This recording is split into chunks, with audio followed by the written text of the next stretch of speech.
자, 우리가 신앙생활을 하는 것은 참 기쁘고 복된 일입니다. 그래서 가만히 우리가 말씀을 통해서 우리 자신을 돌아보면은 우리 같이 못나고 큰 죄가 많고 실수가 많고 부족하기 짝이 없는 우리 같은 연약한 존재가 그 창조주 하나님이신 그분의 사랑을 받는다는 것도 참 놀라운 일이고, 우리가 뭐 잘해서 하나님이 우리를 먼저 사랑한 게 아니잖아요. 우리는 여전히 부족한 것밖에 없고 또 죄로 인해 죽어 있는 상태인데, 그럼에도 불구하고 하나님의 일방적인 사랑을 받는다는 것은 참 기쁜 일입니다. 그런데 그뿐만이 아니고 또 우리가 사랑만 받아도 부족한 존재들인데, 또 우리의 죄를 위하여서 하나님께서 독생자 아들도 아끼지 않으시고 또 십자가에서 대신 죽어 주셔가지고 우리의 죄를 다 용서할 수 있고 해결받을 수 있는 길을 열어주신 것도 너무너무 놀랍고 감사한 일이라는 것은, 우리가 말씀을 들을 때마다 정말로 하나님의 사랑이 어떻게 이렇게 큰가 이해가 되지 않을 만큼 하나님의 큰 사랑이라는 것을 알 수가 있습니다. 그래서 이 모든 것을 생각하면 우리 신앙생활은 참 기쁘고 복된 거예요. 우리가 신앙생활 하면서도 늘 얼굴 찡그리고 있고 감사를 하지 못하고 이러는 것은 그것도 참 문제가 있는 신앙인의 모습입니다. 그래서 우리가 이렇게 우리의 믿음의 여정, 신앙의 여정들을 가만히 돌아보면 하나님을 향한 감사와 기쁨은 우리가 힘들고 어려운 가운데서도 잊으면 안 돼요. 그리고 항상 그게 막 생각하려고 막 해가지고 이 막 생각이 솟아나는 게 아니고, 늘 그게 우리 마음 저 깊은 곳에는 항상 그게 베이스로 반석으로 깔려 있어야 됩니다. 자, 그런데 이렇게 우리가 하나님의 큰 사랑을 받고 은혜를 받는 신앙의 길을 가지만은 우리 신앙의 여정이 그렇다고 맨날 장밋빛, 막 분홍빛 그런 여정만 있는 건 아닙니다. 자, 우리가 하나님을 바르게 믿으려고 하면 할수록 이상하게도 힘든 일은 더 많이 생겨요. 그게 정상이에요. 어떤 사람들은 우리가 하나님 잘 믿으면 뭐 떡반죽 그릇이 복을 받고 나가도 복을 받고 나가도 뭐 들어와도 복을 받고 맨날 복만 받고 기쁨만 있다 그러는데, 전혀 성경에는 그렇게 말하잖아요. 앞으로 그거를 또 성경 구절 하나하나 찾아볼 거예요. 우리가 잘 믿고 그냥 잘 먹고 잘 살다가 하나님 믿게 되면요, 그 믿는 것으로 인하여서 찾아오는 어려움들은 또 우리가 생각지도 않았던 그런 어려움들이 찾아오게 됩니다. 여러분, 우리가 가만히 이 자리에 지금같이 실내에서 가만히 앉아 있을 때는 이 공기의 흐름이라는 걸 느끼지 못해요. 공기의 저항이라는 걸 느끼지 못합니다. 그런데 우리가 다 어렸을 때 또 학창 시절에 뭐 100m 달리기 이런 거 해보셨겠지만은, 우리가 막 전속력으로 달리면 어때요? 그때 바람의 힘이 느껴지는 거예요. 공기의 저항이 느껴지는 거예요. 자, 그 정도 뭐 달리기 하는 거 정도는 참을 수 있다 이렇게 생각하지만, 여러분들이 고속도로에 차 타고 가다가 막 차가 지금 막 시속 100km 넘게 달리는데 한번 창문 밖에 이렇게 호기심으로 다들 손 한 번씩 내밀어 본 기억들이 있을 거예요. 그때 바람의 힘이 어떻던가요? 와, 힘이 대단합니다. 그러는 것처럼요, 우리가 무엇인가를 향해서 거슬러 나가려고 하면요, 나가는 그만큼 더 힘이, 뭔가 나를 이렇게 밀어내고 나를 이렇게 막 그렇게 힘들게 하는 무엇인가의 저항이 빠르게 움직이고 무엇인가를 향해서 막 이렇게 나가게 되면은 그런 것들이 점점 더 크게 느껴지게 됩니다. 마찬가지로 우리 신앙생활에 있어서도요, 가만히 내 영혼이 죽은 채로 가만히 있으면요, 아무런 저항도 없어요. 교회 다녀도 아무런 힘든 것도 없어요. 뭐 교회 와서도 뭐 봉사도 안 하지, 뭐 아무것도 안 하지, 그냥 주일날 예배만 드리고 하니까 교회 생활 하는데 아무 어려움이 없어요. 그저 교회에서 밥 주면은 맛있게 먹고 가면 되고, 와서 좀 친한 사람들이랑 말 잘 통하는 사람들하고 수다 떨고 가면 되니까 신앙생활 하는 게 하나도 힘든 것도 없고, 뭐 때로는 즐겁습니다. 날마다 기쁘고 신앙 자체로 인하여서 오는 고민이나 걱정, 근심이 별로 없어요. 자, 그런데 여러분, 이렇게 무미건조한 신앙생활, 아무것도 없는 그런 신앙생활은 한번 생각해 봐야 돼요. 내가 신앙생활 하는데 한 번도 내 마음속에 영적 전쟁터가 돼본 적이 없고, 아무런 마음의 저항도 느껴지지 않고, 말씀을 들어도 아무런 도전도 없고, 그렇다 그러면 내가 과연 하나님의 말씀으로 의해서 거듭난 건 뭡니까? 다시 태어났다는 얘기잖아요. 다시 태어난 영혼이 맞는가 생각해 봐야 됩니다. 여러분, 강물을 거슬러 올라가는 물고기만이 강물의 물살이 얼마나 세다는 걸 알 수가 있어요. 가만히 있는 물고기, 죽은 물고기는 어떻게 됩니까? 그냥 강물이 그냥 흘러가는 대로 같이 둥둥 떠내려 가서 그냥 부패할 때까지 그냥 계속 그렇게 둥둥 떠내려 가는 거예요. 우리가 TV를 한 번씩 보다가 보면요, 항상 또 연어철이 되면 연어에 대한 그 뉴스나 방송을 꼭 자주 해줘요. 근데 그걸 자주 해주는 이유가 연어의 그 행동 습관이 하도 신기하고 놀라워서 그래요. 연어가 여러분 알다시피 연어가 어디 삽니까? 바다에 사잖아요. 바다에. 바다에서 잘 지내고 있다가 얘들이 산란할 때가 되면요, 그 학자들이 연구에 의하면 거의 2만 킬로미터를 여행을 합니다. 2만 킬로미터를 어디로 향해서 가요?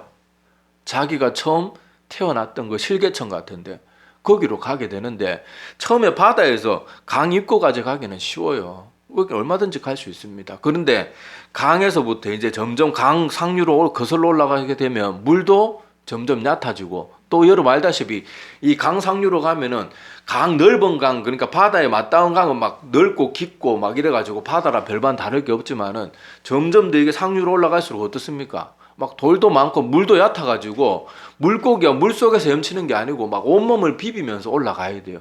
그리고 많이 그 연어들 영상 보셨겠지만은요, 연어들이 또 그렇게 겨우 상류까지 도착해도 상류에는 보면 또 뭐가 있습니까? 크고 작은 턱들이 있어요. 또 사람들이 또 이렇게 뭐 방파제 같은 건 아니지만은 조만한 이렇게 뭐 물 그거 뭐 이렇게 막아가지고 쓰려고 뭐 이런 걸 장애물들을 만들어 놔가지고요, 연어들이 그거 어떻게 합니까? 그걸 펄떡펄떡 그거 뛰어넘으면 수도 없이 실패합니다. 수도 없이 실패하는데, 그 온몸에 보면 여러분 연어가 그 마지막에 도착했을 때 연어 보면요, 입 이런 데가 다 이렇게 찢어져 있고 막 살이 너덜거리고요, 온몸에 비늘이 다 벗겨져 있고요, 만신창이가 돼가지고 도착할 때까지 어떻게 해요? 아무리 실패해도 끝까지 온 힘을 다해가지고요, 먹지도 않고 그 장애물, 그 우리가 보기에는 아이고 저 조만한 물고기가 저 어떻게 넘겠나 싶은 그 엄청난 장애물도 물도 별로 없는데 그 또랑 같은 데서 그렇게 온몸을 퍼덕거리면서 결국은 그 물살을 거슬러 올라가 가지고는 자기가 처음 아래 모습으로 태어났던 거기까지 끝없는 2만 킬로라는 그 엄청난 여정을 가는 거예요. 여러분, 한낱 연어가 왜 그렇게 합니까? 자기가 태어난 곳에 돌아가서 자기가 다음 후손을 낳아가지고 또 자기의 그런 계속되는 생명을 유지하려고 그렇게 하거든요. 마찬가지요. 우리 신앙의 생활도요, 우리가 하나님을 믿고 하나님을 알게 되고 말씀을 통해서 하나님이 누구인지를 알면 내가 누구인지를 아는 거예요. 아, 내가 세상에 속한 존재가 아니구나. 나는 저 하늘에 본향에 있는 존재구나. 깨닫게 되는 거예요. 그걸 깨닫게 되니까 믿음의 사람들 어떻게 하겠어요? 연어를 생각해 보세요. 연어를. 가만히 있을 수가 없는 거예요. 바다에서 그냥 계속 가만히 있으면, 내가 속한 곳은 세상이라는 바다가 아니에요. 내가 원래 태어난 곳이 어디예요? 저 하나님 나라, 하나님의 자녀란 말이에요.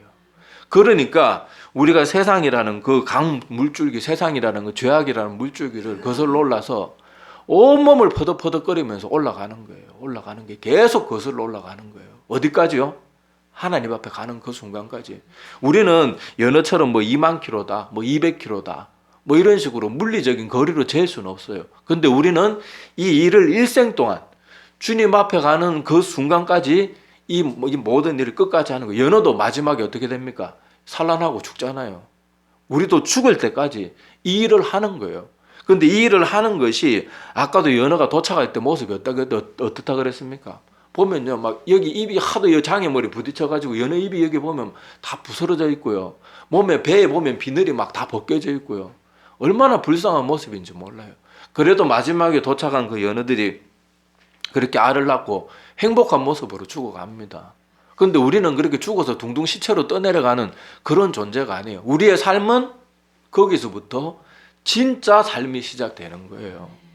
그래서 우리는 다시 태어난 우리는 본향이 어디인지를 알았기 때문에 이제 그 본향을 향해서 열심히 나가는 거예요. 그 여정을 꼭, 여러분, 내 신앙생활이 힘들다, 피곤하다, 지친다, 아, 왜 이렇게 어려움이 많나, 또 자기 자신의 여러 부족함이나 이런 것들을 자꾸만 만나게 될 때 그 연애의 모습을 생각해 보세요. 연애는요, 중간에 포기하는 게 아닙니다. 포기하는 게 아니고 끝까지 그 길을 계속 가는 거예요. 때로는 막 그 물이 얕을 수도 있고요. 어떤 턱을 만날 수도 있고요. 그렇지만은 그 모든 일들 가운데서도 연어는 끝까지 포기하잖아요. 먹지도 않고 그냥 계속 그 길을 계속 끝까지 도착할 때까지 가는 거예요. 우리 신앙생활도요. 우리 자신을 신앙생활을 가만히 이렇게 들여다보면요. 아까 말했다시피 이런 고민이나 고난도 없었던 성도들은 정말 정신 차리고 하나님 앞에 바른 믿음 달라고 기도해야 되고요. 또 이런 여정을 겪어본 사람들은요. 이 신앙생활이 얼마나 피곤하고 나를 지치게 만드는 것인지 정말 느끼게 됩니다. 제가 늘 말씀드리지만은 신앙생활 아까도 말했다시피 하나님의 큰 사랑을 받는 놀라운 기쁨과 감사라는 그런 엄청난 아름다운 일들도 많지만은요. 그 길을 가기까지가 너무너무 힘들고 피곤한 길이에요. 내가 하나님 뜻대로 살아야지. 하나님 뜻대로 살아야지. 그렇게 결단하고 노력한다고 매번 성공합니까? 실패할 때가 솔직히 더 많지 않아요? 솔직히 한번 얘기해 보세요. 성공할 때가 많습니까? 실패할 때가 많습니까? 연어들은 그런데 어때요? 그 턱을 만나면요. 온몸의 비늘이 다 벗겨져도요. 끝까지 올라가는 거예요. 끝까지. 도착할 때까지. 근데 많은 성도들은 중간에서 포기해버리는 사람들이 참 많습니다. 교회에 와서 이 사람이 나 실망시켰다고, 목사가 마음에 안 든다고, 교회 전체적인 분위기가 마음에 안 든다고, 어떤 사람은 심지어 교회 건물이 마음에 안 든다고, 온갖 말도 안 되는 그런 장애물, 어떻게 보면은 한 발짝만 디디면 넘을 수 있는 그런 장애물도 마치 큰 장애물인 것처럼, 내가 넘어져도 되는 것처럼 그렇게 정당화하면서 그렇게 쉽게 포기를 하고 그냥 흘러가는 강물에 같이 떠내려가는 거예요. 근데 살아있는 연어는 그렇게 하지 않습니다. 끝까지 아무리 여러 번 실패하고 아무리 여러 번 막 턱에 부딪히고 해도요. 끝까지 올라가는 거예요. 끝까지. 그것이 우리 믿음의 사람들의 모습이 바로 그런 모습입니다. 자, 오늘 본문 말씀 여기 화면에도 나와 있지만 한번 봅시다. 자, 아까도 말했다시피요. 어떤 이상한 목회자들이 하나님만 믿으면 모든 일이 형통하고 고통 고민도 없고 힘든 일 만나는 건 똑바로 안 믿어서 그렇다고 말해요. 물론 우리가 죄를 지어서 받는 징계도 분명히 있습니다. 그런데 오늘 말씀 보세요. 자, 여기 대저 의인은 7번 넘어진다는 말은 무슨 말이겠어요? 아무리 의인이고, 여기 의인은 뭡니까? 하나님 뜻대로 사는 하나님의 백성이잖아요. 의인일지라도 넘어질 일이 여기 말이 7번이지 7번만 인생에 딱 7번만 있단 말이 아니잖아요.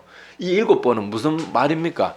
유대인들에게 7번은 많은 걸, 아주 많은 걸 얘기하거든요. 자, 그래서 대저 의인은 7번 넘어질 일들도 얼마든지 있다는 거예요. 아무리 하나님 잘 믿는 사람도 고난과 힘들고 지치고 낭망하는 순간이 있단 말이에요. 그런데 의인의 특징은 뭐래요? 다시 일어나는 거예요. 의인은 모든 일이 형통한 게 의인이 아니에요. 의인은 여기에 나오는 것처럼 여러 번 넘어지고 힘든 일이 있지만 그것을 견디고 이겨내고 다시 일어나는 게 의인이란 말이에요. 왜 자꾸 성경에도 없는 말에 자꾸 아멘 아멘 하고. 난 참 우리나라 대한민국 성도들이 참 너무 답답할 때가 많아요. 왜 성경에서 말하지 않는 거를 자꾸 이렇게 가만히 유명한 목사님들 설교도요. 제가 한 번씩 유튜브에서 이렇게 보면요. 성도들 조회수가 많은 설교들 제목들 보면요. 다 자기들 듣기 좋은 말 해주는 그런 제목의 설교들은 조회수가 막 팍팍 올라가고, 이 평범한 설교 제목들이 있어요. 뭐 하나님의 은혜, 하나님의 사랑, 하나님께 영광, 이런 것들은요. 조회수가 분명히 훌륭한 설교고 훌륭한 목회자가 한 설교인데도요. 이상하게도 그런 제목은 조회수 보면요. 조회수가 다른 설교들 반의 반도 안 돼요. 그 자체가 뭐겠어요? 우리는 여전히 들어야 될 말씀을 안 듣고요. 듣고 싶은 말씀만 듣는 거예요. 그게 우리 인간의 얄팍한 모습입니다. 근데 우리는 그런 게 문제가 아니고, 우리는 하여튼 하나님의 말씀을 있는 그대로 성경이 말하는 대로 믿어야 돼요. 목회자가 귀에 듣기 좋은 말 해주는 거, 그런 것만 맨날 귀를 기울여 가지고 자기 영혼에 큰 유익도 안 되는 그런 것들에 너무 마음 빼앗기지 말고 정말 내 영혼에 유익이 되는 말씀을 들으려 해야 되는데, 우리는 다 아이고 뭐든 못 받습니다. 뭐 의인이 고난이 어디 있겠습니까? 이런 말 하면은, 그런 말 내가 분명히 말씀 보라고요. 제가 또 성경 말씀 몇 군데 더 보여드릴게요.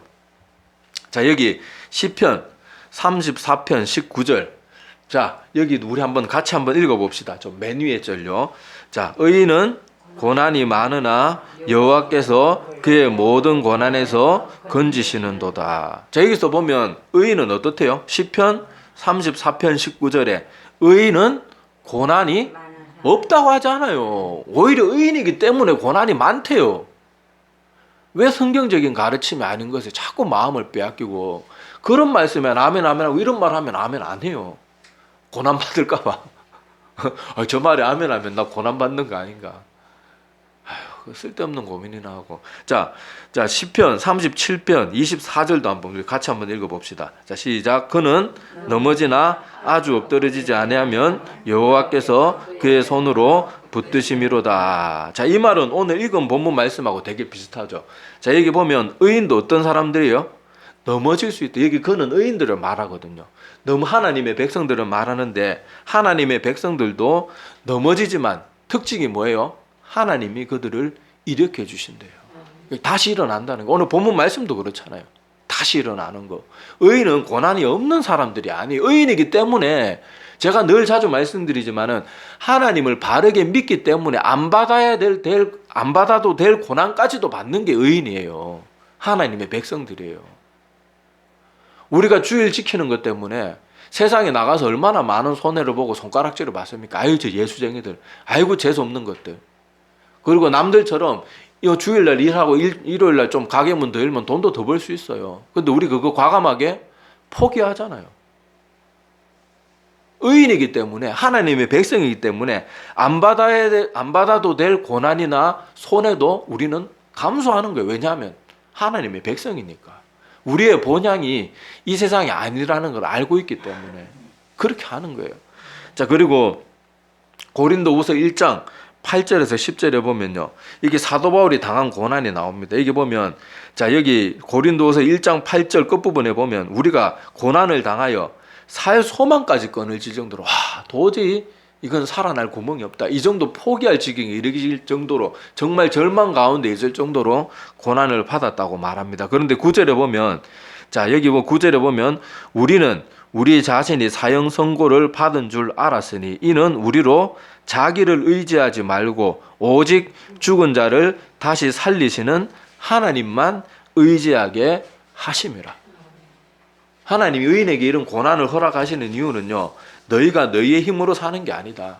너희는 나의 힘으로, 내가 살리는 그 힘으로 너희들이 살아가기 때문에 너희들은 오직 나만 의지해야 된다. 그걸 가르치시기 위해서 하나님이 고난을 허락하신대요. 기뻐서 주는 게 아니고 우리는 인간은 워낙 미련하고 죄로 물든 존재이기 때문에요. 조금만 지가 고난을 이겨내면 지가 잘나서 그런 줄 아는 거예요. 하나님이 이기게 해주셨는데 그래서 하나님이 때로는 우리가 그걸 까먹지 않도록 그리고 이렇게 하면서 연단되도록 더 성숙해지도록 이런 것도 허락하신다고 합니다. 자, 그리고 한 군데만 더 볼게요. 자, 고린도후서 4장 8절에서 12절에 보면요. 자, 여기 보면 우리가 사방으로 우겨쌈을 당하여도 쌓이지 아니하며 답답한 일을 당하여도 낙심하지 않고 박해를 받아도 버림바 되지 아니하며 거꾸로 뜨림을 당하여도 망하지 아니하고 우리가 항상 예수의 죽음을 몸에 짊어짐은 예수의 생명이 또한 우리 몸에 나타나게 하려 함이라. 우리 살아 있는 자가 항상 예수를 위하여 죽음에 넘겨짐은 예수의 생명이 또한 우리 죽을 육체에 나타나게 하려 함이라. 그런즉 사망은 우리 안에서 역사하고 생명은 너희 안에서 역사하느니라. 이렇게 말하면서 여기도 사도 바울이 하나님을 바르게 믿고 하나님의 뜻대로 살려고 하는데 이렇게 고난되는 일이 많대요. 그런데 왜 그렇게 한다고 합니까? 이게 10절에 보면 우리가 항상 예수의 죽음을 몸에 짊어짐은 예수의 생명이 또한 우리 몸에 나타나도록 하기 위해서 그렇게 한대요. 자, 이 모든 말씀들, 자, 특히 성경의 일부분만 찾아본 게 유명한 구절 일부분만 찾아본 거예요. 그런데 여러분 다 읽어보니까 어때요? 하나님의 백성들은 고난이 적은 게 맞는 것 같아요? 많은 게 맞는 것 같아요? 너무도 쉽잖아요. 근데 이렇게 말씀 듣고도요, 또 유명한 목사 몇천 명 교회 담임 목사 와가지고 부흥회 한다시고 또 하나님 잘 믿으면 맨날 떡반죽거리서 복 받고 그러면 아멘 하면서 막 자기 교회 목사님들한테는 밥 한 번 안 사는 사람들이요, 그런 목사님들한테 양복 몇백만 원짜리 해주고 난리도 아닙니다. 우리가 얼마나 어리석은지 몰라요. 자, 그런데 여기서 꼭 기억해야 됩니다. 자, 근데 오늘 본문 말씀에 보면요, 악인들은 어떻다고요? 자, 의인은 7번 넘어져도 다시 일어나지만 악인은 어떻다고 말해요? 그냥 한 방에 끝나는 거예요. 재앙이 찾아올 때 그대로 엎드러지는 거예요. 자, 그와 비슷한 말씀들이 또 있습니다. 여기 데살로니가전서 5장 3절 말씀이 또 오늘 본문 말씀과 일치되는 말씀이에요. 자, 여기 한번 우리 같이 한번 읽어봅시다. 자, 시작. 그들이 평안하다 안전하다 할 그때에 임신한 여자에게 세상의 고통이 이름과 같이 멸망이 갑자기 그들에게 이르리니 결코 피하지 못하리라. 아멘. 자, 여기에도 보면요, 다들 고난, 저기 인생의 끝이 언제 찾아오는가 하면요, 설마 지금 오겠나? 나에게 또 내일이 있겠지. 그러면서 그냥 오늘 하루 먹고 즐기고 웃으면서 살자. 그러면서 인생 그냥 딩가딩가 하면서 살다가 어느 순간 갑자기 나에게 멸망이 갑자기 찾아오는 거예요. 갑자기. 예고하고 찾아오지 않아요. 갑자기 찾아오는데 그 사람들, 그 악인들, 우리 세상적인 눈으로 볼 때는 아무 근심 걱정 없고 솔직히 우리 속마음으로는 부러워했던 사람들, 저 사람은 차도 외제차 타고 자녀들도 다 잘 돼 있고 아유 저렇게 좋은 아파트 살고 우리는 겨울에 전기세 아까고 기름값 아까워가지고 추워서 벌벌 떨면서 사는데 저 사람들은 겨울에도 아파트에서 반팔 반바지 입고 지낸다 그러더라. 막 그런 거 부러워하면서 막 그렇게 살지만은요, 그런 사람들, 인생에 아무런 믿음의 여정을 걸어가는 그 고난을 한 번도 겪지 않은 사람들은요, 그렇게 살다가 어느 날 부고 소리가 들려와요. 그러고는 끝이에요. 없어요. 더 이상 없어요. 얼마나 허무한 삶입니까? 벤츠 타고 다니고 뭐 100평, 200평짜리 아파트에서 막 경비, 막 최고의 경비를 하고 또 겨울에도 막 땀법을 흘리는 그런 더운 집에서 산다고 해서 그게 무슨 유익이 있냔 말이에요. 차라리 그 사람들이 힘들게 살았다 그러면 하나님 더 잘 만날 수 있었고 하나님만 의지할 수 있었을지 몰라요. 그러니까 우리가 너무 잘 사는 것은요, 하나님 안에서 잘 사는 건 괜찮지만 하나님이 없이 잘 사는 건 나에게 위험한 일이에요. 위험한 일. 시편에도 나오잖아요.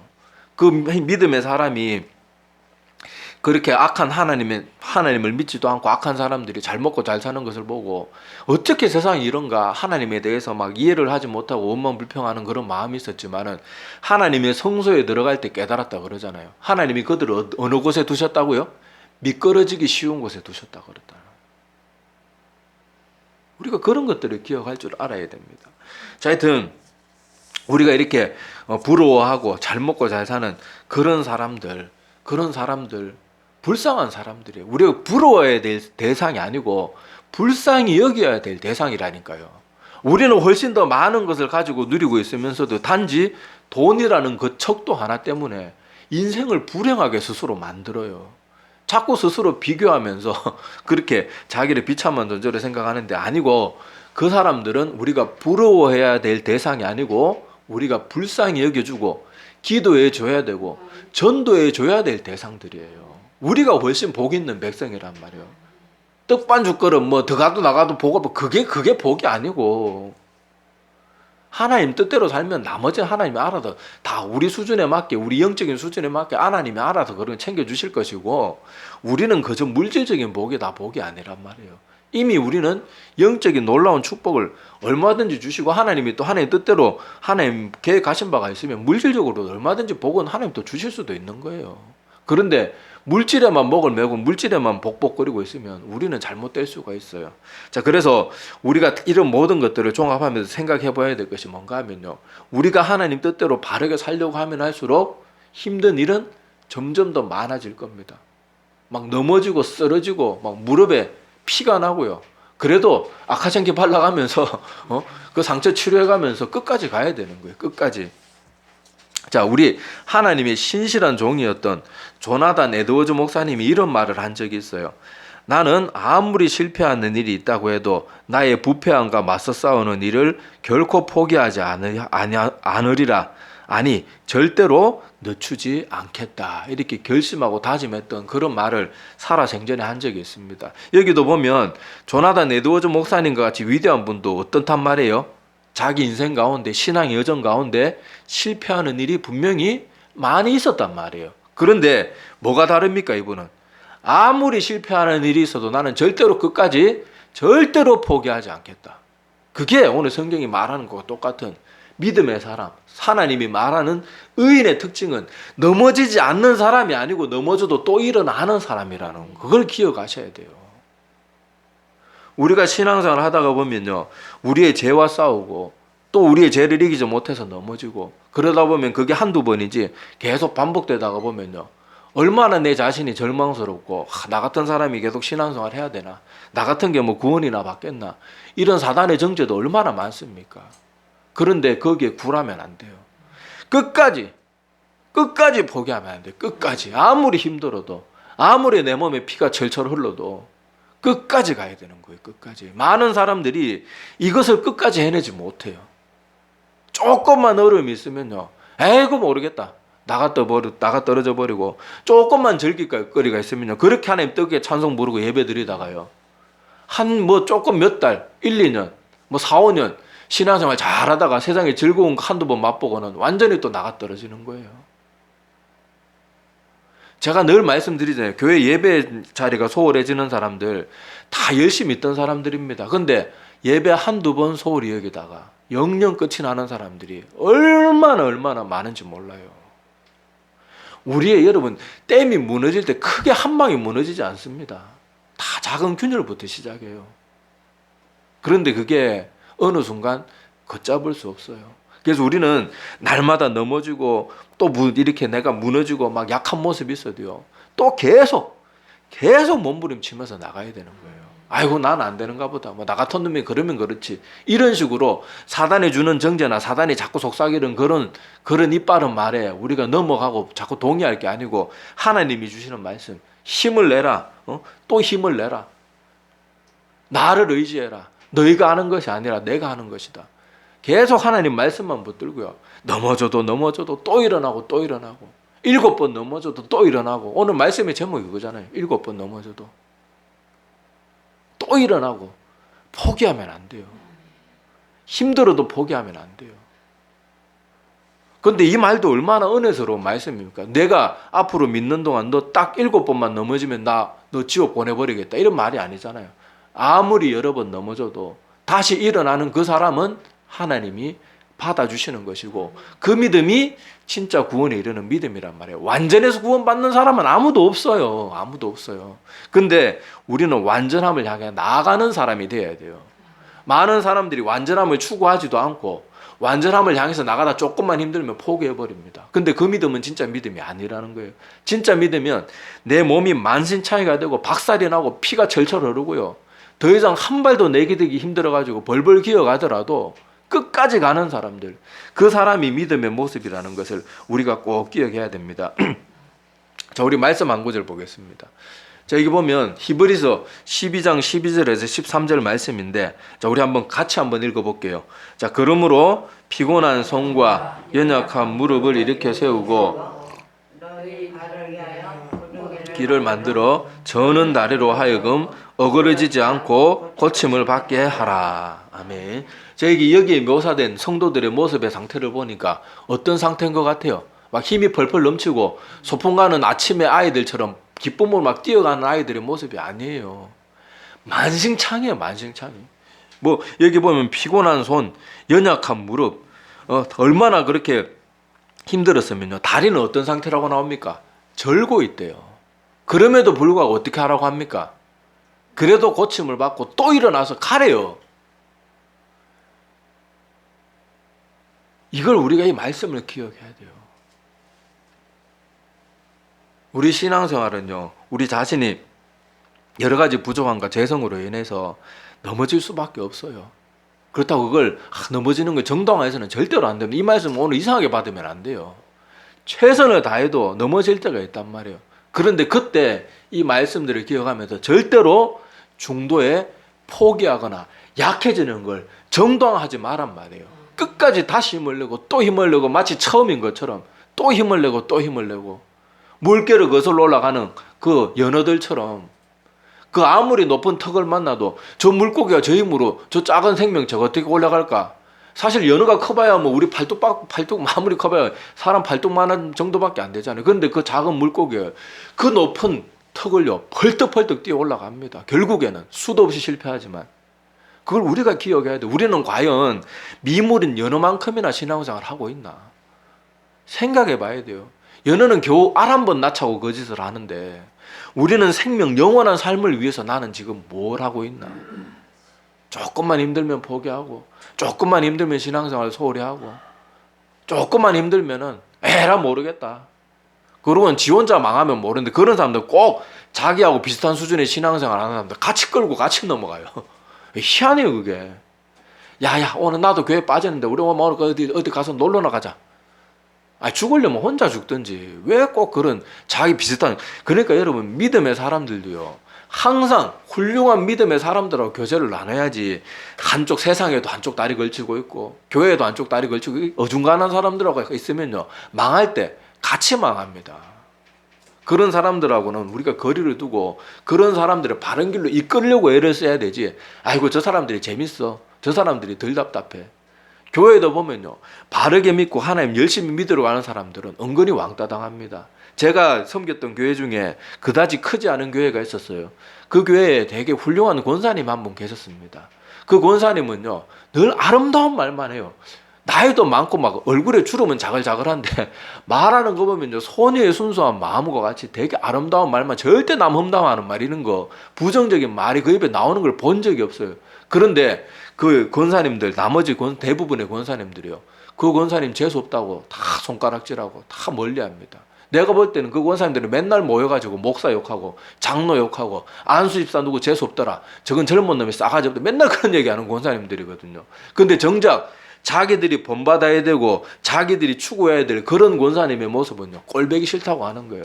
여기서 딱 그 사람들이 어디에 속해 있는지, 아무리 교회에서요 좋은 직분을 받고 하더라도 어둠에 속한 존재들이 있고요 빛에 속한 존재가 분명히 있어요. 교회라고 다 하나님의 백성이 있는 거 아니에요. 명심해야 돼요. 그리고 내가 어떤 사람들을 가까이 해야 될지를 생각할 줄 알아야 돼요. 그저 재밌다고, 그저 저 사람들하고 있으면 덜 지루하다고. 얼마나 사람들이 어리석게 신앙생활하고 어리석게 자기의 둘 곳을 어디에 둬야 될지 모르고 참 어리석어요. 지혜롭지 못해요. 제일 좋은 거는요 사람은 가까이 하지 않는 게 제일 좋아요. 그렇다고 우리가 성도의 교제를 하지 않을 수는 없으니까 해야 되는데, 굳이 해야 된다 그러면 훌륭한 사람들, 입에 말이 아름다운 사람들.